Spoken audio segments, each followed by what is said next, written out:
Hey guys, so I am a beginner gardener. I've been gardening for about a year now. I did do some gardening as a kid, but I am still very much a beginner.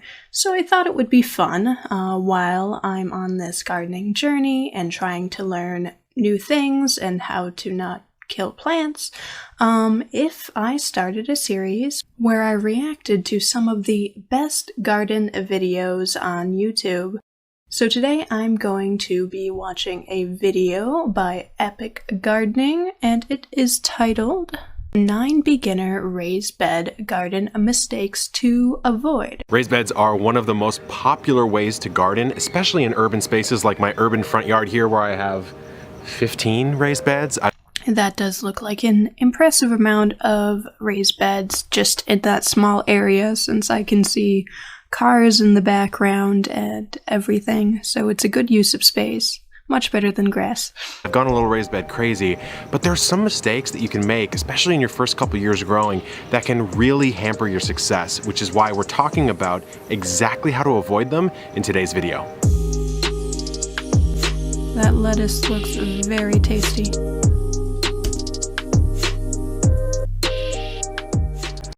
I wonder what type of sunflowers are back there. Kevin Espiritu here from Epic Gardening, where it's my goal to help you grow a greener thumb. And you know, one of the benefits, almost a blessing, of not growing up as a gardener, kind of grew up as just like a SoCal skate rat kid, is that I've made just about all the mistakes I'm gonna show you. And so I know the pain of them. So I'm gonna try to do these tips in order of their severity, in their permanence of the mistake. And so the first one is orienting your garden in the wrong way. So here we are, we're in my front yard urban garden, which is where most of my growing gets done. And the direction that my hand is going right now, that's south. If you're in the northern hemisphere, south is going to be the direction you want to expose your garden to, because most of our annuals and perennial vegetables that we grow prefer full sun. There's a really helpful website called suncalc.net, I believe, where you can actually scroll around, and on your exact GPS located property, you can see how the sun falls throughout the whole course of the year. Suncalc. I've never heard of that before. It's a very helpful tool, so really do not make this mistake, because it is the principal mistake. Every other mistake is less severe than this. Another mistake that is very often made is not planning for irrigation. Now, there's many different ways to irrigate a garden, and we can go into that in a future video. As you can see, I've done drip irrigation on mine. I have a whole video on how I set mine up, because it's a little bit extra, it's a little intense, but you need to plan for how you're going to irrigate. I do not have any sort of fancy irrigation set up for my garden right now. It's just either a hose or just me pouring jugs full of rainwater on my plants. So during a dry spell, it is quite a bit of work watering. I know this YouTuber's in San Diego, so I feel like if I lived in a more desert climate like that, I would definitely consider a more efficient way of watering, especially when you cannot just rely on rain most of the time. And if your plan is just saying, hey, I'm gonna come out, enjoy the garden in the mornings with my cup of coffee, do a little bit of hand watering, there is absolutely nothing wrong with that, so long as you know that's your plan. There is something relaxing about just checking on your plants, giving them a little bit of water. Makes you pay more attention, I guess, than if you have everything set up where you can just ignore them. Mistake number 4, I almost do not want to confess to you guys, but I'm still going to do it because I'm an honest, upstanding gardener, and I'm willing to admit my mistakes. So when I first started the Epic Garden, I ordered 3.5 cubic yards, which is a driveway full of soil. I ordered it and it was complete garbage. It really was trash, and it was supposed to be a high quality raised bed mix, and it was not. It was basically full heavy clay topsoil with like a smattering of compost in it, and I was stuck with it, and I didn't know any better at the time, and I filled most of the beds that you see here with it.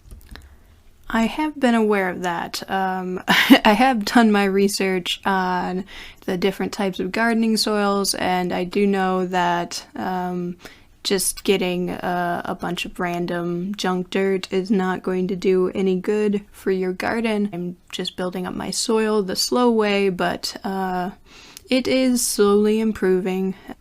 So supplementing it with compost is probably a lot better than hauling in just a bunch of junk dirt where I don't know what's in it. The property I'm on, it's never been gardened before, so the soil is not the greatest, and I don't really want to go out and buy bucket loads of soil. Now they got a decent season of growing out, and then it was just completely compacted. The roots couldn't go anywhere. There were nitrogen deficiencies. All sorts of problems were happening. So if you're gonna invest in something, you should invest in your soil, because we really don't feed our plants. We feed the soil, and then the soil and the life within it is what feeds the plants. And so that's why it's so important. You know, you don't go to a car dealership. Really, honestly, who goes to a car dealership these days? But I'm going to continue the metaphor. You don't go to a car dealership, grab a Maserati, and then put a Camry engine in it and say, why does it drive like a Camry? That doesn't make any sense. So you don't go buy like a nice high quality raised bed or a nice trellis or whatever. I actually did go to a car dealership buying my last vehicle. I like to see it. But suffice to say, you want to create something with good drainage, good nutrition, and good water retention. On a side note, most of my garden right now is not in a raised bed. It's kind of dispersed throughout my yard. My yard has a lot of shady areas, not that many large pockets of sunny areas to garden. So I have kind of one larger area where I plant things that need the most sun, and then I have small pockets of kind of more shade-loving plants dispersed around the outside of the house and whatnot. I did recently build quite a large raised bed out of some recycled wood that was previously used for somebody else's garden bed. Because I plan on planting sweet potatoes this year, and there's no place in my yard, where I'd really want to dig up that much ground while harvesting them, because there's a lot of erosion problems in the yard, and that's a whole other issue. But anyway. If you want to use a lot of your native soil, you may fill around half of a raised bed with native topsoil and then mix in about 25% compost, 25% grass clippings, unfinished compost, that sort of thing to round it out. That's what I plan to do with the raised bed I built. I have watched some previous videos of his where he filled the bottom of a raised bed with like a bunch of logs and debris and stuff, so I plan on putting that at the bottom of the raised bed and kind of a mixture of compost and maybe some leaves and soil, that too. Mistake number 5, pretty common one, honestly. It's not mulching. I don't know why. I think it's maybe because when we, as a beginner gardener, we hear the word mulch, we just literally do not know what that means at all, and it sounds weird. I do mulch, but I am all about trying to garden for free, so my mulch is leaf mulch. I mentioned there are a lot of trees on my property, and so with a lot of trees come a lot of leaves. Why not make use of nature's mulch? So that is what I use for mulch. It's good most of the time with smaller plants if I want a nice layer of mulch around them. Sometimes I use grass clippings too, but they've worked really well for like my strawberry bed, both as a mulch and as a cover for the winter. And the benefit of leaves and, well, mulch in general, as far as I know, is that eventually it breaks down and also adds to the soil. And so we don't understand it, we don't know what it does. Mulch is basically an organic covering for the top of your soil that's going to protect your soil. It's going to help keep it nice and moist. The soil life will be nice and protected from the sun's harmful rays. Yes, that for sure. Mulching reduces watering by so much, it keeps the soil underneath so much more moist, saving me lots of time. It's gonna keep water in the soil, and overall, it just manages the garden a lot better. You can almost think of mulch as sort of a buffer layer to the top of your garden soil that's going to really help protect and care for the plants within. So that's why when I'm filling a raised bed, this is my herb bed, and gosh, it really smells amazing right now. I have this African blue basil, but also the Spanish lavender that's just going off right now. It smells amazing. I wish I could. Side note, my mom actually gave me 2 lavender plants last year, and I planted them, and for some reason, whatever animal just kept digging them up again and again until they ultimately died. But they smelled amazing when I got them. Like teleport the smell into the camera for you guys, but what I'll do is I'll fill a raised bed up and I'll leave a couple inches at the top, and that couple inches will eventually be dedicated to mulch. And so in this bed, I've had a skunk kind of come through and dig it up, so I got to fill it up a little bit more, but I still have Maybe it was a skunk. to apply maybe about, I would say another inch or so of mulch. Now, what sources can you use for mulch? That's really sort of up to you. You can use things like shredded straw. That's a very good source. You can use wood chip style mulch, but you just have to be careful because uncomposted, unbroken down wood chips can actually steal nitrogen from the soil for a little bit until they break down. So if you're gonna do that, I have heard that. would recommend not doing it in a vegetable bed or an herb bed like this. Maybe use something like straw or like some sort of more broken down material. Mistake number 6 is not having a workable spacing between your beds. And this is a mistake I'm currently making on purpose. And really, follow my lead if you want to, but I don't recommend it because I'm really trying to cram as much as I can into my garden so I can show you guys everything that I possibly can in this space. So if you have more space and you don't want to be cramped, I'm a pretty big guy and I've cramped myself, but usually what you would do is you would leave about 2 feet. So this is about 1 foot right there, and you would leave roughly 2 so you can actually walk in and work in this bed.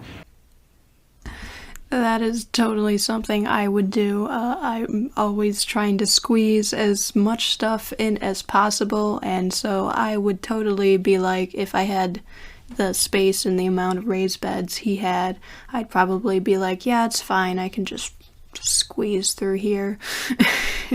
No thought of my personal comfort.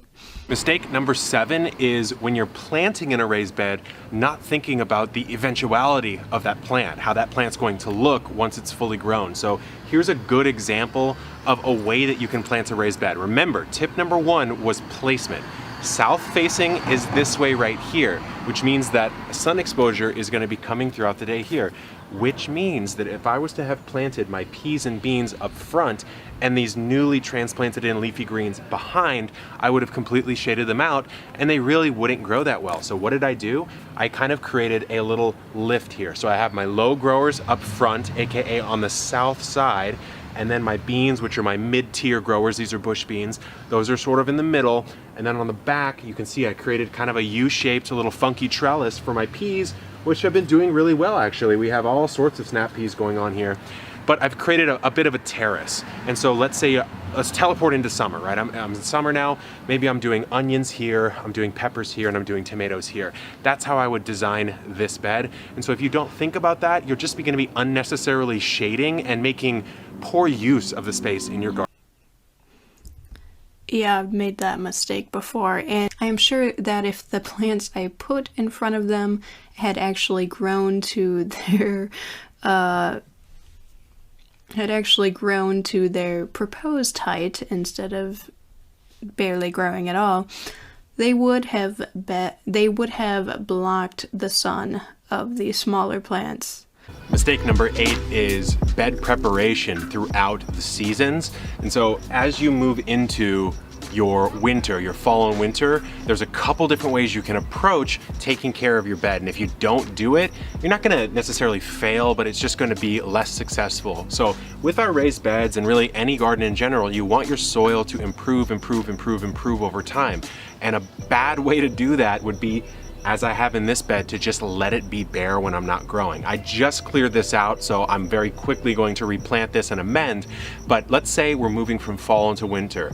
A couple things you can do. You can just throw on some mulch, a couple inches of mulch, and let it be. You can do what Charles Dowding does and throw a couple inches of compost on and let it be.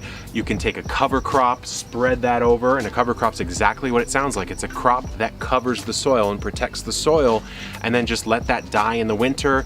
All of that green material will die on the surface and it will sort of make its way down. There are a lot of different things to do, but the thing you don't want to do is just let it be bare.